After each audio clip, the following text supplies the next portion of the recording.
I'm really, really excited to have Richard Wilson, who I think doesn't need much of an introduction, but I'll do my best attempt to introduce him. He's launched over 200 family offices. He's sourced more than $500 million in deals and has empowered millions of investors to look outside Wall Street and look into the alternative investment space. So, and I thought he would be a perfect person to talk about the future of alternative investments.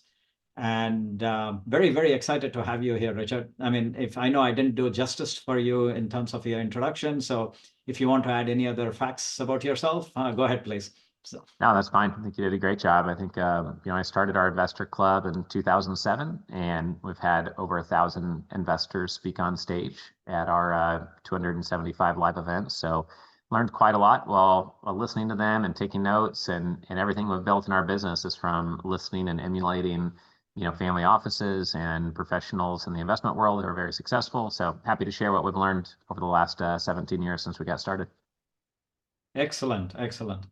So let's not get all heavy duty right in the beginning. Let's start a little bit about our personal interests and things like that. I'll start off. I love skiing, hiking, and my goal is to visit every country in the world. I'm up to about 70 countries. Still a lot more to go. I don't think I'll probably accomplish my goal of visiting every country. There are some which are not safe to visit, and my wife doesn't want to come with me there. So I guess we are not going. I know you love travel also, Richard, and I think I saw a video of yours doing the Everest Base Camp. That's on my bucket list. So tell me a little bit about what you enjoy in travel and what's your favorite place. Sure. Yeah, I love adventure travel. Bali is my favorite place. I've been to 60 countries, and so you're 10 ahead of me there. But Bali is my favorite. And since Bali doesn't have U.S. law or healthcare or police, I'm relocating my whole family to Oahu, and we're going to be living in Hawaii starting June this year. That. So yeah, that was since we had coffee. That's a change that we made. So getting ready for that, and I just love doing things outdoors, trail running, backpacking. We're doing Machu Picchu in April. We're going to do Kilimanjaro soon, and just fun stuff with my family and friends, basically outside. Very cool. Very cool. It's really funny. We never exchanged notes. Bali is one of my favorite, Indonesia in general, and Bali is one of my favorite countries too. Nice. And favorite places to visit. Great, not fantastic scuba diving, decent scuba diving, a lot of hiking. I mean, massages, great food. I like spicy food, but not to stereotype myself. But yeah, it's amazing. It's amazing. The quality of outdoor adventure you can do there is really diverse, and that's what I like about Hawaii as well. I just feel like human beings were made to live in real communities and made to be outside and moving your body around. And Hawaii has the island community, but also it encourages you not to stay at your desk and stare at emails 12 hours a day. So there you go. There you go. I love Hawaii too. Maybe we'll come visit you there. So yeah, sure. All right. So let's go ahead and kind of get started with some of the questions which have come in earlier, and some questions. Feel free to, we'll give priority to people who put live questions since you're already here, but there are several questions which have come in.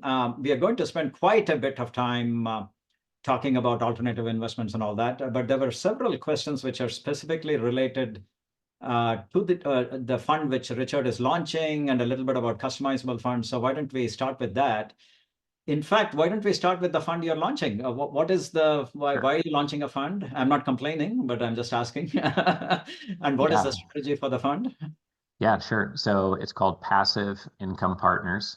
And essentially what we're doing is finding that there is a flight to quality among some of the investors we know. Also, investors like things that have financial audits done on them every year, that have lots of income options to them. And so we've identified a multi-billion-dollar real estate partner and have formed the structure so that there's 4 different investment options to come into debt and equity real estate investments, and they all pay out monthly, quarterly income, and it's a multi-billion-dollar group with a 15-year track record. So kind of sleep at night assurance on having the annual financial audits combined with income was really the big driver. And my vision here is to find the highest quality institutional $1 billion+ groups that provide that monthly, quarterly income so that it's a moderate to low risk, but moderate to high income allocation part of your portfolio. Excellent, excellent. So are you planning to go, I think we briefly were talking about this during the webinar too. Are you planning to go beyond that core focus of the fund? Because the customizable fund gives you a lot of options. I mean, I know you have your fingers in multiple parts. Are you going to mix those parts in the fund? Dentistry, I mean, dentist offices, maybe Right, hotel, apartment conversions, and there are so many other things you deal with. What's your current? Yeah. Well, the smartest investors we know, and besides the ones who speak at our events, we bought billionaires.com a couple of years ago, and we're interviewing 100 billionaires publicly. They all create their wealth by being really good at one or two things, usually one or two niches. So in the operating business world, as you know, we invest into the dental and medical practices. And we do plan on figuring out, how to mix that or have a separate iteration of Avestor for those, or combine the two. And then on the real estate side, our only partner over the last few years has been with a group called Motel to Apartment Conversions. And we are having them look through the Avestor materials and are planning to use Avestor with them. And also we're looking for co-GP partners because they source deals where they're buying these ugly, dumpy motels and convert them to apartments. And we're usually the only buyer at the table when we're acquiring those assets. And so we're looking for another co-GP partner too. We brought in $7.5 million last year into that strategy. So we're looking for a couple more partners to do the same this year. So, but the big thing that drew us to Avestor, besides just getting to know Sanjay and yourself, is just that a lot of family offices and investors, they look at funds versus direct deals. And the one hesitancy they have with funds sometimes is the lack of transparency, a lack of knowing what they're really getting. And so I've been used to telling people before I met you, Badri, that they might want to consider, if they do launch a fund, to also allow people to invest on a direct deal basis, because they just want the transparency. They don't want to be blind unless they already really trust you. At least all else equal, that's sometimes the case. And then obviously with your technology, you're able to invest in a one-off deal or invest in all of the deals that are on there. So it really is something new to the space. We've had tens of thousands of people come through our events the last 17 years, and I don't know anyone else doing this, so I'm pretty sure nobody is, at least not at a credible scale that you guys have gotten to at this point with over 100 funds on the platform. Thank you, Richard. So that very logically goes into one of the questions which are asked: why did you choose Avestor? And a related question is, what are some of the advantages of a customizable fund? I think you hit upon many of those points. A customizable fund, if I may add a couple of things, combines the best features of doing one syndication at a time and all the features of a blind fund. Now, you have to earn your investors' trust to do a blind discretionary fund. You might have done that, but even if you have already done it, many investors still have prefer the choice. And this kind of gives you the best of both worlds. I mean, maybe you can invest across all deals, and if you like a particular deal, you can invest a lot more. Just to go back to your example, there are people who want to invest only in the billion-dollar funds you're investing in. They may not want to go into the dental practice. And some people may say, I'm willing to take a higher degree of risk. The big advantage is that you can build custom portfolios which are tailored to the risk profile of each investor. So Right. Yeah, for sure. I know people that manage $500 million and they went to go launch a blind fund and they couldn't raise $10 million. And I know two people in that situation that both have long track records. And the reason is that the people who already knew them, they put in a little bit of money each, $250,000, $500,000 each. But for people who don't already have capital to work with them, they wanted to go and direct into a deal first. So whenever you approach a sales situation, like for example, if Avestor was restricted for some reason and you could only work with real estate companies, well, then it would lower your sales, because then you can only sell to real estate groups, but you can sell to private equity groups, operating businesses raising money, all different types, right? And so it's the same mindset. And I think a lot of people who have a sales background will understand that immediately, that some people will want to diversify and some will not. But this way you can have your cake and eat it too, to put a fund together. Excellent. And one of the things just to share with you is people often compare us to an individual software platform. And the best analogy, I know it's a little cheesy, is but I've used it and it seems to resonate with people. The analogy I give when somebody comes and says, "Oh, I'm just paying this much for this software platform," is do you want a steering wheel or do you want a full automobile? We can Right. debate which steering wheel is better. Oh, my steering wheel is cushier. It has a thicker cushion on it. Sure, if you want a steering wheel, go for a steering wheel. But or do you want the full automobile? And one of the things we pride ourselves is offering that entire plethora of services, including fund insurance and Sure. accounting, taxes, bookkeeping, fund admin, accreditation services, and a mastermind and training, and all of that is included, is kind of the value proposition, which I think you liked too when we first talked. So Right, right. Yeah, for sure. And I think that time is what's most scarce, more so than money, as you become more successful. And if you're not successful yet, you might need to be saving time some places too, of course. And so we are always looking at like what's the most efficient use of our time? How do we get more done per hour? So the more we can have things bundled and simplified. Like in one of our real estate divisions, we just did a big research on what property management system to use, and we went with the one that has the most robust analytics features, time-saving capabilities, 24/7 coverage for communications with customers, et cetera. Because even though it was the most expensive, it was the most effective and would save us the most time. So I think the same goes with anywhere you look in business with the type of tools you want to use, right? Tech should speed things up, not slow you down, right? exactly, exactly. And what I tell people is, since many of the folks here on the call are potentially interested in starting their fund, look at the total cost of ownership. I Right, mean, don't look at if you just look at the cost of one particular piece, then you're not getting a true picture. right, A good example I can give you is with the customizable fund, you do one blue sky filing at the fund level. So if you're doing 4 deals a year and you're investors from 15 states, that's 60 blue sky filings at an average of 200 to 300, and some are even $1,000. I right. mean, you're talking about hundreds of thousands of dollars there. But regardless, we can come back to that. Um, so one of the things you always stress is the need to source deals first and exclusively. Why is that? I mean, talk to me a little bit about your due diligence and why you need to look at the deals first and your philosophy there. So, Yeah, so essentially what we found is that the investors who make the most money, who are ultra wealthy, they add so much strategic value to a deal. They can force the appreciation, grow the company, defend the asset, help grow it. They can do so at such an obvious level that other people say, well, if I have 5 places I could get capital, I would prefer to get the capital from Badri because this deal involves tech or it involves travel, and Badri's going to add so much expert insight to this travel app or whatever it is that I want Badri's check in my deal, not some random investor who just has money and he knows nothing about my industry. And so let's say that we've done, like right now, we have minority equity stakes in about 35 medical practice locations, and somebody wants to grow their medical practice platform and they have 2 locations. Well, we could help them quite a lot. So if they need a board member or need capital, we'd hope that they would consider coming to us first.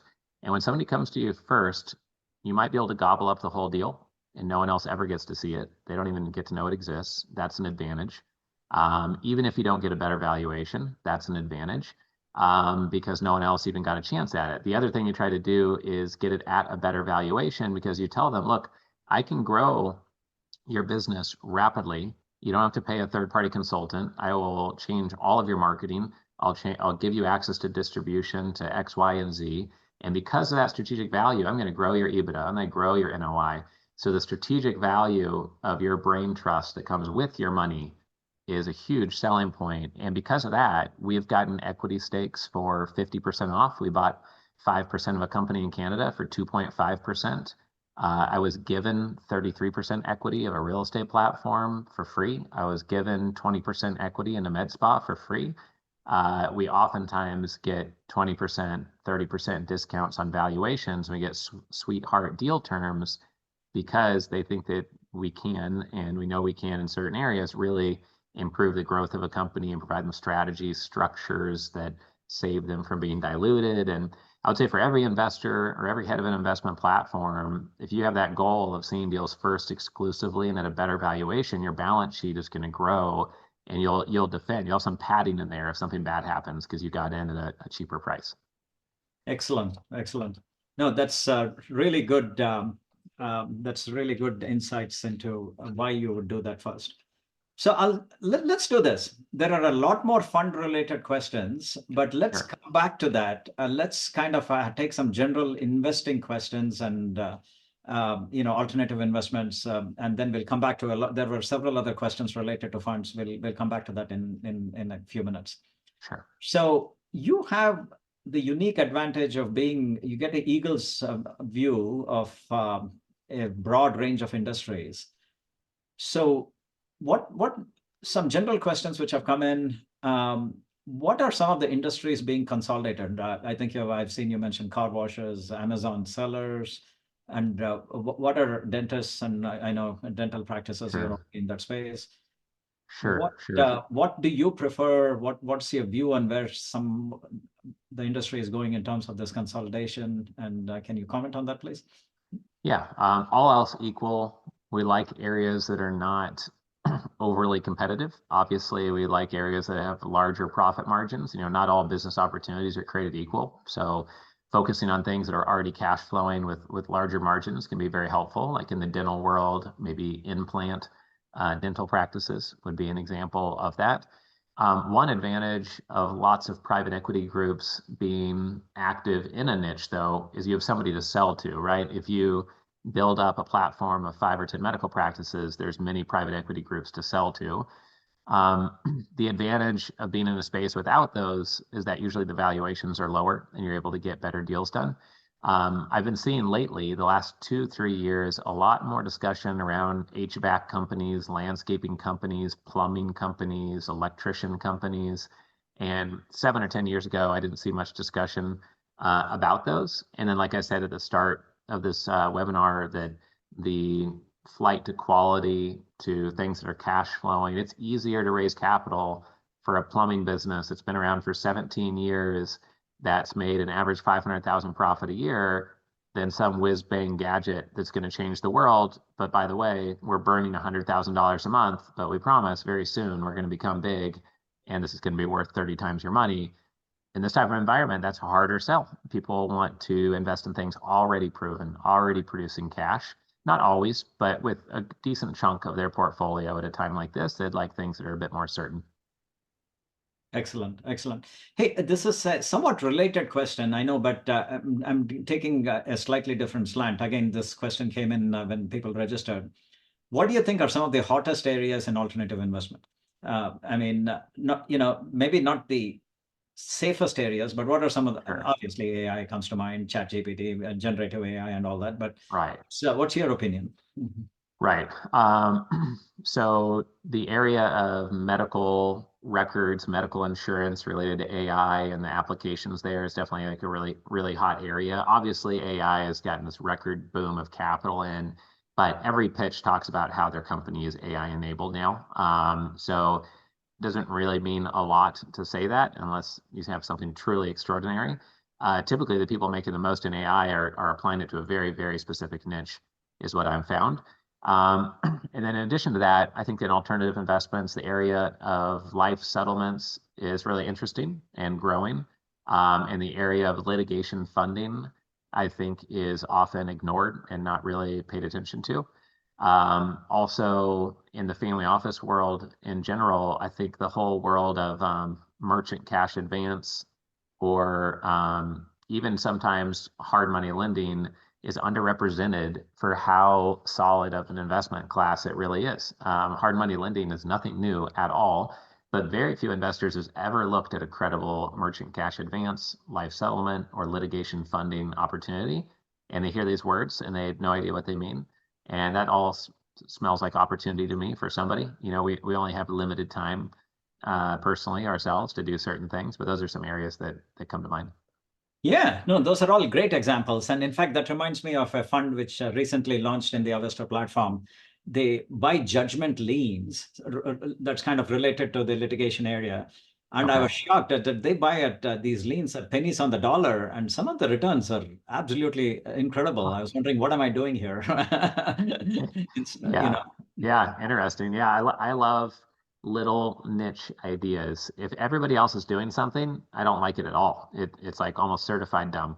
If it is something that is peculiar or just a weird little niche, then it makes it pretty interesting. So I'm all about figuring out those niches and trying to be, you want to be number one in a sandbox and then build your walls around that sandbox. And it's almost impossible if there's 500 people or 50 people in that sandbox already, right? At best, you're going to be top 10 and not number one or top three.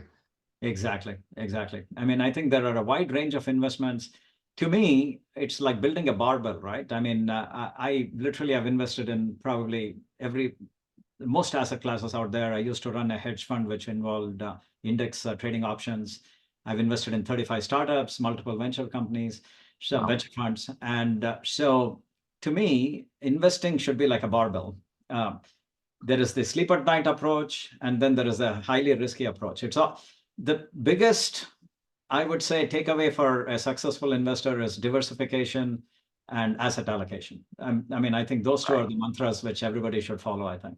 So, mhm. Right, right. Yeah, for sure. I've taken the approach of choosing just a few areas with maybe 2% of my mental energy that are really high risk venture type Exactly. things, Mhm. and then focus most of my energy on growing my operating business, which is the Investor Club, and the media assets around that, and then the medical dental deals, and now the real estate opportunity, the passive income partners. And for me, that's been a good equation. We have missed out on some deals that I thought looked risky, and then it turns out the crypto kids that all the gray-haired people laughed at in 2011 and 12 are on a beach now somewhere, and I'm still having to show up for webinars, and I should have listened to them, right?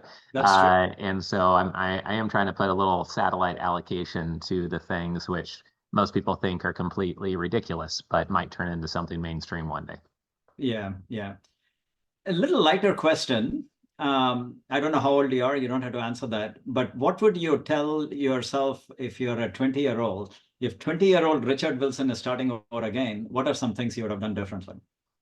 So I just saw Dale's comment, HODL, right? Hold on for dear life. And for the record, I do have 120 tokens and some Bitcoin. So I got in just later than I should have.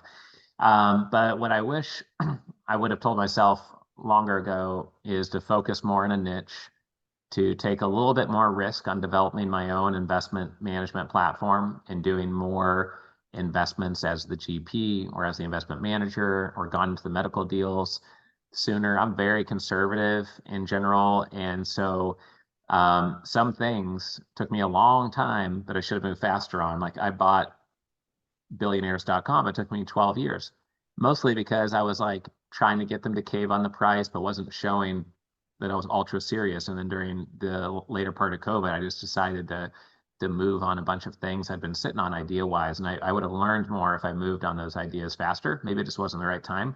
But I'm 41 and going to turn 42 here in April. But I started my business when I was just 25 years old. So the first decade, nobody really took me seriously, anyways. But now that I've got three daughters and a wife and gray hair and 25 employees and all that, I've learned enough, and I'm also old enough that I think it perhaps is the right time to be scaling up our investment, platform the way we are right now. Fabulous, fabulous. So, another general question. Hey, by the way, feel free to, if you have questions, we'll definitely prioritize questions from people who are actually live here as opposed to questions from people who registered. Please put that in the Q&A section if you have any questions. So, what do you think? We hear a lot about ESG, and there's a little political element there. I mean, I don't want to get into that. This show is not about politics. What do you think is the impact of ESG on investing? How do we leverage it? Is it a good thing, bad thing? I mean, are we people taking it too far? What's your opinion? Yeah. So if we keep my opinion out for just 1 minute, my experience has been after talking to 1,000 investors that everybody I talk to, if there's two people to invest with and one of them shares your same values, or one of them is very positive, high energy, helping people, giving personality, generous, abundance mindset, and the other person is not. And the other person is always stressed out, scarcity mindset, and other bunch of other negative things. People would always rather do business with the other person doing something good, right? Like we have someone at our mastermind, our private investor mastermind last week for Family Office Club, and she has a resealable aluminum can, and that can could replace every company that pumps out water bottles by the million that float around in the ocean that you can't easily recycle, and the aluminum is much more easily recycled. And so finding something that makes the same amount of money as something else, but you feel like, oh, this is like an anti-plastic thing to do, or oh, this person just seems like a really good human being or is really values focused. I feel like just about everybody is persuaded by that. Very, very few times, maybe 3 to 5 times out of 1,000 investors, as someone came to me and said, we are ESG investors. We only invest in ESG. We only invest in impact investing. And when they have said that, it's usually a 500 million or $1 billion plus family, and the kids are in charge of that pocket of money. And they are interested and passionate about saving the world through investing, but they didn't make the money. And so what I found is that there's assumption that you make less money if you do ESG. It's not always true, for sure. But there are some things that are not a donation to a nonprofit, but are solar or are, progressive ideas. Some people argue solar is worse for the planet than oil and gas. It's another debate to have at another time. But there are examples of that. And the way to win over both generations is to show somebody a business model that is energy efficient. And because it's energy efficient, your profits are 40% higher. Then you'll win over the old guard who's worried about profit margins and really protecting the money, and the new guard who is wanting to ignore everything unless it has a pretty ESG bow on it, just like Philip Morris stock does while they sell people cigarettes, right? So it's kind of been a mixed message out there on the level of interest and excitement around it. Great answer. Great answer. So one of the areas which I wanted to talk to you about is what are some of your key takeaways from your family office summit? That's a question which came in. You probably you already covered a variety of topics, but I mean, if you were to take the top 5 takeaways from, I think you had a summit even last month, and I know you have ongoing summits. What are your key takeaways? Yeah, one is that if you're raising capital, you should have a 2 to 4 minute video from the founder articulating the exact strategy, who you are, why you created the strategy. If you don't have that, nobody cares about your 40-page pitch deck because they just want to de-risk their time and not waste their time looking at 40 pages of graphs and text, but they don't like the founder, then they're never going to invest with you, in my experience. Another takeaway is that people will do deals way faster if you are local to the investor, or the investor is local to the deal, or the investor already understands the industry. If your industry is confusing and the investor is on the other side of the country or other side of the world and they're not local to the deal, then it's going to be very hard to get a deal done with them. I've also found that the structure of the deal changes everything. You could have a really good deal, but if it has a bad structure, then it's a horrible situation for the investor. You can have a pretty bad deal, but if the structure is amazing, then it can turn that deal around. So whether there's collateral or not, do they get the income first? Do they win first and then the GP wins? Do you both win at the same time? Or do they get charged a whole bunch of fees before anything good happens for them? The structure is super critical around a deal, and many deals where people told us we were not going to get anything done, we were able to get done because we came up with a really creative structure. And then the last thing I'd share is just that when I have 800 people in a room and I say, raise your hand if you've read more than 20 books written by a billionaire, usually 1 hand, 2 hands, 5 hands out of 800 people will have read 20 books. But I bet everybody here in the webinar has read a couple hundred books probably in their life, if not way more, or at least 100. But most of us are reading books by people who are really good at marketing their books, and they're not as good at business as Tony Robbins and Tillman and Cuban and Gates and Steve Jobs, etc. So if you want to learn basketball, yeah, you could read a book by someone who plays at Duke, or you could read a book by Michael Jordan. Why don't you first read the book by LeBron and Kobe and Jordan and Larry Bird and all of the greats of basketball? And that is the place to start. And so I've made a commitment not to read any books until I've read all 240 books that billionaires have ever written. So I'm about just a little bit under 70 books into that right now, and hoping to get through them all by end of next year. And I don't know what's going to happen once I read them all, but I'll have some interesting ideas to share in webinars, and I can tell you the top 20 or top 50 that I highly recommend everyone here read. But that's one insight, is just that I had to go to all 275 of our investor club events because I'm the one running it. I'm sure one day I'll miss a flight or get sick and my team will have to run it without me. But listening to 1,000 investors on stage and learning from them has really changed my life. And so having my investor club be a perpetual learning machine, and then realizing and going from Jeffrey Gitomer and Eben Pagan and Joe Polish and Dean Jackson and then Dan Sullivan and Jay Abraham and Tony Robbins and Brian Tracy as mentors, and then really studying a lot with Dan Sullivan, and then going and realizing by reading every billionaire book ever written, it's almost like a mentorship program for myself that costs way less than the $50,000 a year I was paying Dan Sullivan, which he's a genius. And so that's kind of a long answer, but that's what I'm excited about right now. And those are the types of things that I've learned over time that I'm trying to apply to my own life. Very cool. That's a very interesting angle. Read the books from billionaires first. One of my favorite books is Ray Dalio's Principles. And you probably have read it, and most people have read it.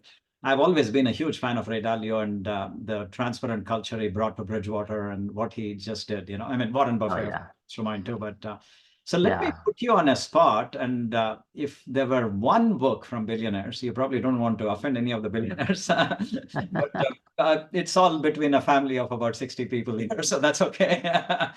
Just the book you would choose. Well, while you're talking, I brought up my PowerPoint from my mastermind last week, and I just wanted to show people this so that they could take a picture with their phone and buy all 20 of these books, because these books are worth tens of thousands of dollars. Each one of these books is pure gold. These are the top 20 out of a little bit over 65 books I've read so far. And I would say that the number one book of my favorite is What It Takes in the bottom left-hand corner by Steve Schwarzman. I've read that book twice. But those two in the top left-hand corner are very quick reads. If you want to knock out 2 billionaire books in a week, those are like, put it on 1.5, 2 times speed, and you can knock those out in an hour or two, from Tillman and Mark Cuban. Those are great. And then the Am I Being Too Subtle by Sam Zell on the right there is an awesome book as well. But all these here are great books, and definitely recommend you picking those up. And you can get, I think, every single one of these on Audible except for the Berkshire Hathaway, the last 50 years of his annual shareholder letters, and that yellow book at the bottom. I don't think that's on Audible, but I'm pretty sure the rest are. And so happy to share that slide, and hopefully that helps a few people here. Oh, no, that's great. I definitely took a picture of that. I've read a few of the books. 0 to 1 was very interesting from Peter Thiel. He's done something incredible.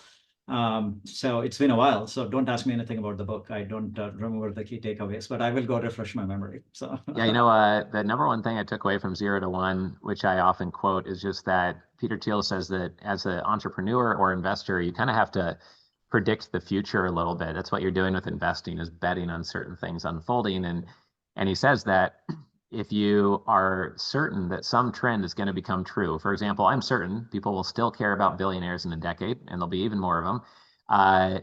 And so I believe that, I don't know what will happen, but only good things will happen if we make billionaires.com the number one site on the topic globally. And he says it doesn't matter if other people don't agree with you. It doesn't matter if other people think you're wrong. That sometimes the things that other people question are what you should really go deep on, because if it was obvious to everybody, there'd be no value in doing it, and you're too late. You're just following the herd. So you have to have courage as a CEO, as an investor, and really do things that you believe are inevitable, but other people somehow don't see the trend. They're not paying attention to it, Exactly. No, that's great. I did take a picture of that, and I have this. Everybody does, right? Libby, the local library. I'll go see what's there in the library and get that first before I buy the books. I'm sure they're worth buying, but any investment topic, we got to bring our friends, the Fed, into it, right? I'll give you my opinion before I ask for yours. I think the market has factored in way too many cuts. I don't think that's going to happen, for the record. People can come back and, hey, Badri was wrong. That's okay, but that's my personal opinion. So a general question, I'm rephrasing some of the questions which came in. What is your prediction for the Fed interest rates in 2024? And what do you think is the impact on alternative investments? Yeah, I think that there'll be a few quarter point, cuts to the rate this year, maybe 2 or 3 Not at five. most, but I think they'll be Yeah. spaced out, I think there'll be one, then they'll wait, not do anything, and do another one. In the meantime, some commercial real estate firms are going to burn because of the floating rates, and they're in pain. They need rescue capital, and a lot of people are having their money wiped out, unfortunately, in high leverage deals. And our real estate fund that we have in the SDR Airbnb space, it's called investorresidences.com. Our average debt right now is 24%. It's all seller financing. It's all 5 years or less. It's ridiculously conservative, and people questioned us on that 2 years ago. And we gave up some potential returns by having such low amount of debt. Some would say, oh, you should have locked in long-term, super cheap debt. But when demand goes down and the rates go up, even if you didn't have variable rates, then it can really be painful. So some of our competitors that we know, they're losing $90,000 a quarter for their investors on their small fund, and it's a painful, stressful time. So I hope that rates come down just to help some of those in pain right now. But I don't expect them to come down a whole bunch. I think there's like a whole bunch of correction that needs to happen first, right? Yeah, I think the 2.5% mortgage rates are gone. I mean, if you didn't get it, sorry, probably, I don't know if it'll come back in our generation, but well, you're much younger than me, but maybe it'll come back in your lifetime, but not probably in mine. So Right. Yeah, exactly. I could see it getting down to 3.5, 4.5, or 3.5 or 4 flat, but I don't know if we'll get down to 2.5 again. So more power to you if you locked in some 30-year fixed at those rates, in the recent years. That's true. That's true. So let's switch topics to, there are people here who want to raise capital. I mean, whether for yourself, indirectly, for your own deals, for other people's deals. Some questions came in related to capital raising. Let's dwell on a few there, and then we'll kind of go back to funds. There were a number of questions on funds. We'll come back to that. Sure.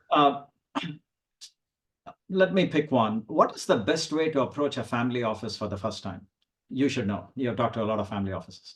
Yeah, the best way is to approach them in a way that they can't help but respond, because you're offering them something obviously very valuable to them, which is not your amazingly structured self-storage fund. It's something that's not a sales pitch. It's something that's genuinely helpful. It's a introduction to a potential client, a peer family office, a piece of deal flow, a lead for their business, a strategic choke point that they could acquire or that you could help them access, or a pool of capital, or the CEO of a bank that could be helpful to their business.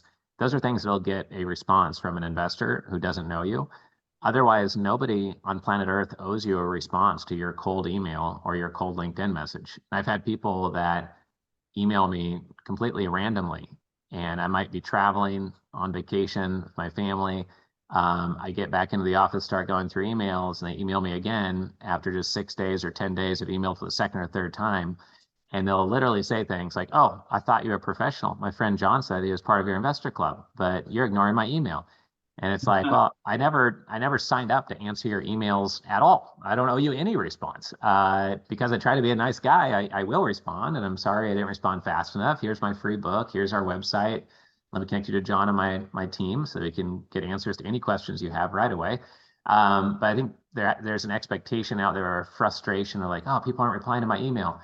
And we'll even sometimes have a frustration of someone coming to our investor club and saying, I came to one event, I emailed 3 people, I haven't heard back from them. It's like, well, what did your email say? What was your offer? What was your structure? Were you helping them, or were you pitching them? Were you developing a real relationship? And there's some things that are so simple, but almost everyone misses when raising capital. Most people do not have a single sentence that describes what they do and means anything.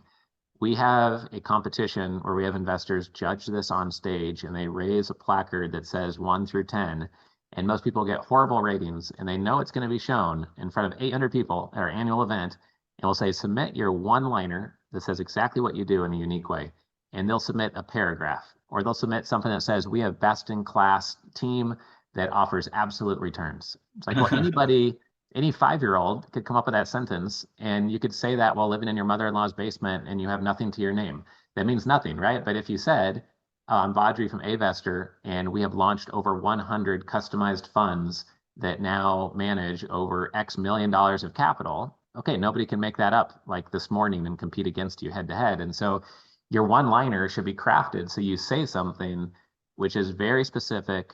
For example, Family Office Club has been around for 17 years, and we've spent over $25 million hosting 275 live events. That's very specific and tangible, and that's really critical, and most people don't have that.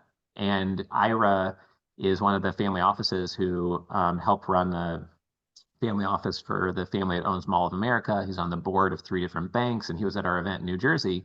And he said during that event, even though we were giving away these best practices, he said many people approached him through the virtual networking software we have, and they would say, hey, Ira, do you have time to meet? And it'd say, oh, well, what do you do? Or like, who are you? And people do that quite often. They don't say why they want a phone call, what they're doing. So that's like just a very basic thing that costs nothing, that everybody should have. Very cool. Very cool. Some real good nuggets there. This is a somewhat related question. I think if one isn't born into wealthy family or friends, how do you go about capital raising? I know there were some nuggets there itself, but somebody has got to start somewhere. And there was a question in the chat window too. How do you start capital raising? I know that's a very generic question, so I'll let you take it in whichever direction you want.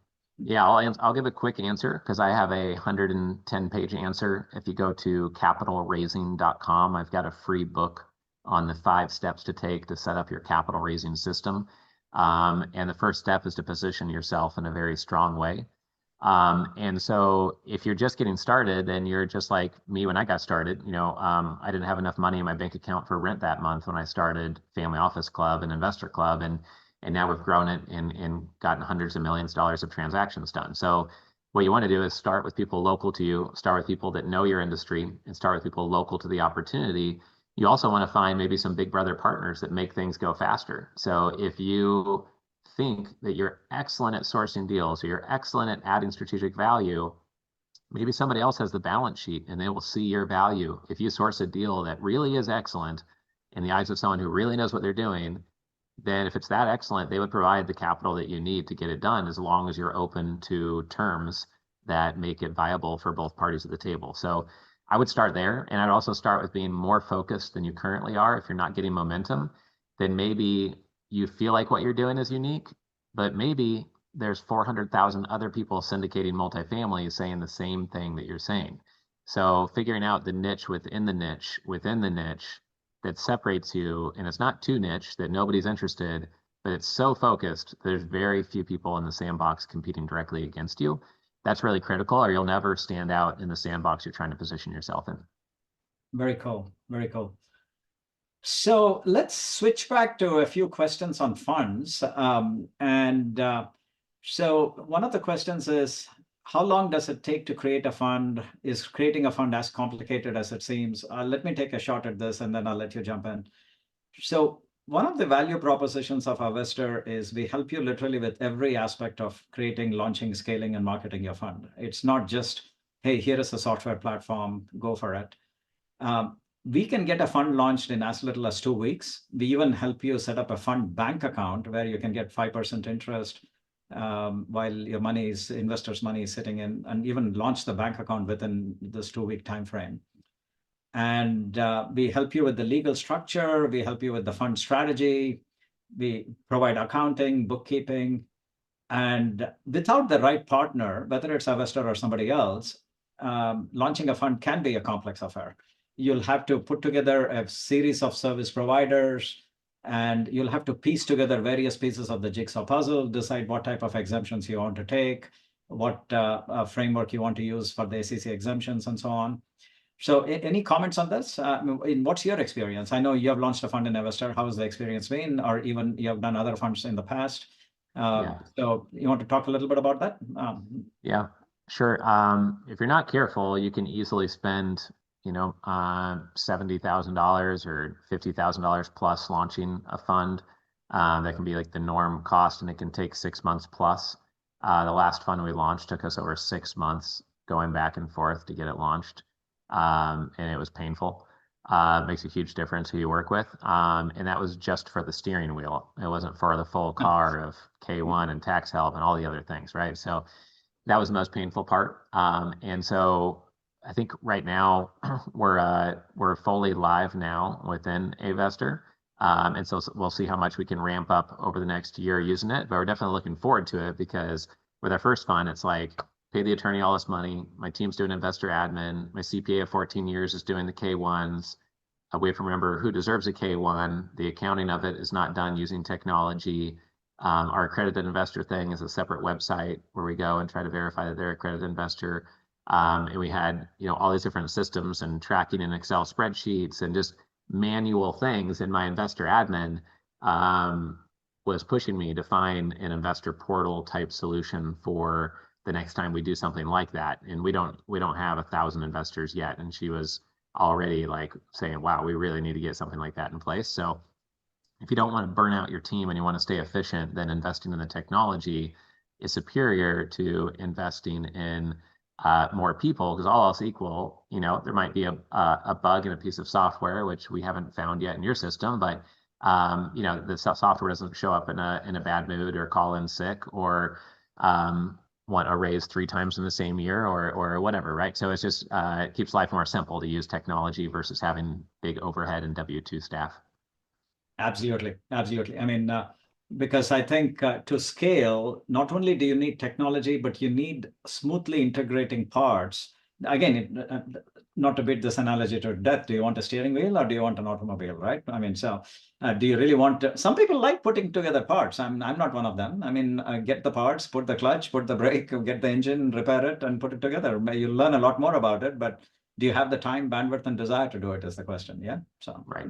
Yeah, for sure. And is that the ultimate best use of your time? Cutting out 80% of what you do every year and focusing on the 20% where you create the most value per hour is what most CEOs should be doing or most heads of investment firms should be doing. So every year you're providing more and more value creation per hour you spend on your portfolio or on your business.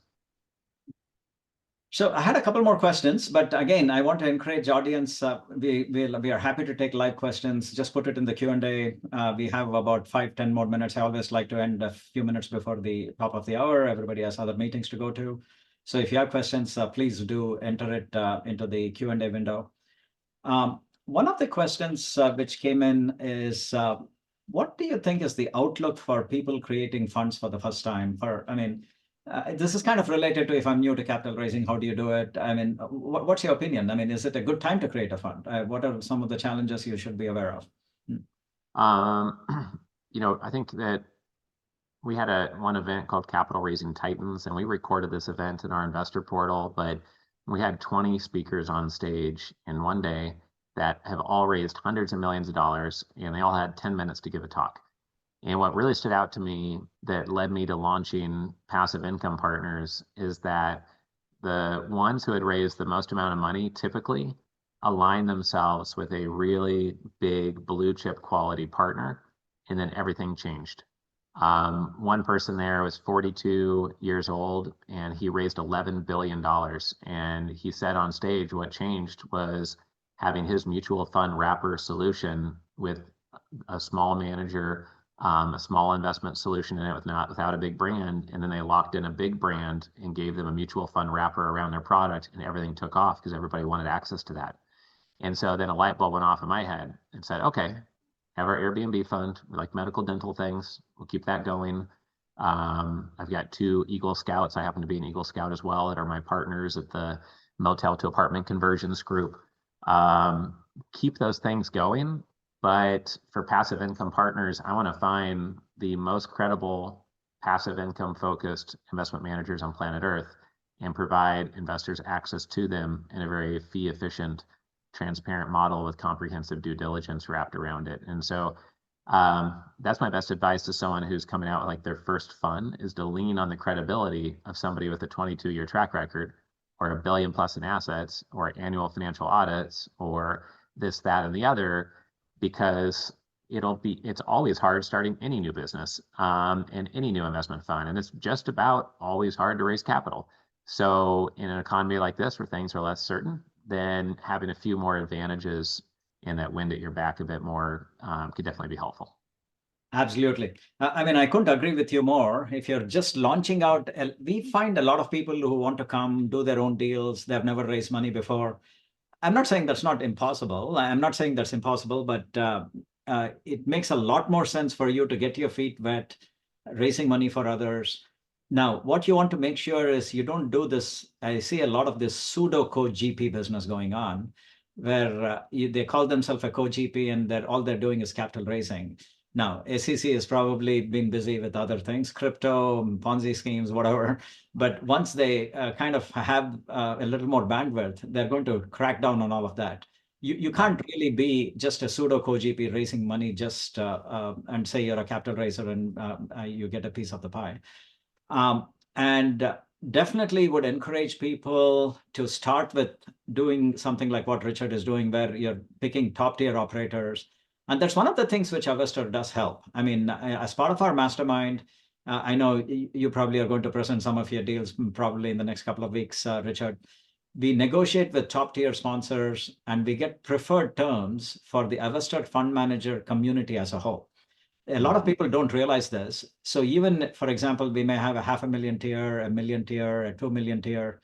So even if you collectively, 4 or 5 Avestor fund managers raise a $500,000, they get the $500,000 split. Or if they collectively raise $1 million or $2 million, they get that $1 million or $2 million split, which makes it very easy for somebody starting out, as opposed to trying to do your own deal right in the beginning if you've never raised money before, So a lot of people don't realize the power of that mastermind there. Yeah, that's really good to know. So as we kind of start winding down, is there anything you'd like to conclude with? Any final parting thoughts, words of wisdom? This is your chance to.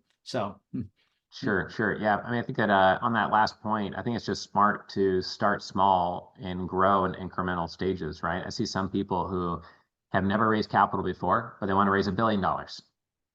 Or I just met with someone who had never raised more than maybe $10 to $20 million, and now they want to raise a $5 billion fund. It's like, okay, more power to you if you can pull that off. But most people stair step things up, and they'll get $1 million raised, and then in the next time period, whether it's a quarter or whatever, they'll raise 1.5 or 3 million. And I'm all for exponential growth and leaving your mind open to growing very rapidly. But a lot of people new to capital raising have these big lofty goals, and you have to be careful that the thing you're raising capital for is not a binary result if you don't raise enough money. For example, if you're going to raise money to acquire a sports team or a company and you only raise half the money, then the acquisition is not happening. If you need so much money to keep your EV car company in business and you only raise half the money, you might not stay in business. You might burn everyone's money. So I think just having goals that are realistic for raising capital and not beating yourself up if it's been hard, because it is hard for a lot of people out there. So I think that's something that I'd like to encourage people to keep in mind. And then the last thing is that we on LinkedIn, I've got a newsletter that I update a couple times a week. If you look up Richard C. Wilson Family Office Club on LinkedIn, it's a free newsletter that we update. And then at our 2 websites, familyoffices.com and capitalraising.com, we've got some free books and free resources that'd be helpful no matter where you are in your capital raising journey. So I'd love for you to take a look at those resources as well and check out our event dates coming up as well. Fabulous. Hey, there were a lot of great insights. So before we wind up, we have a small poll. Please take a few minutes. And if you want to learn more about creating a customizable fund and you want to be more a part of the Avestor community, we'll be sending you a recording. And in the recording, you'll have a chance to of this webinar. And you'll have a chance to set up an appointment with us to talk about what a customizable fund can do for you. And or if you want to attend one of our ongoing product webinars, we have that as well. And thank you all for coming. We really appreciate it. Please do take 2 minutes to do the polls. As somebody said, if you have any last minute stock trades, the S&P 500 is moving. Now, yeah, if you're a long-term investor, don't worry about it. But if you're a trader, go do your last-minute trades. That's my the last piece of advice I have. So, Great. Thanks for having me here, Badri. Take care. thank Bye, you, everyone. Richard. It was great to have you here. Thank you all for coming. Take care. Sure. Take care. Bye.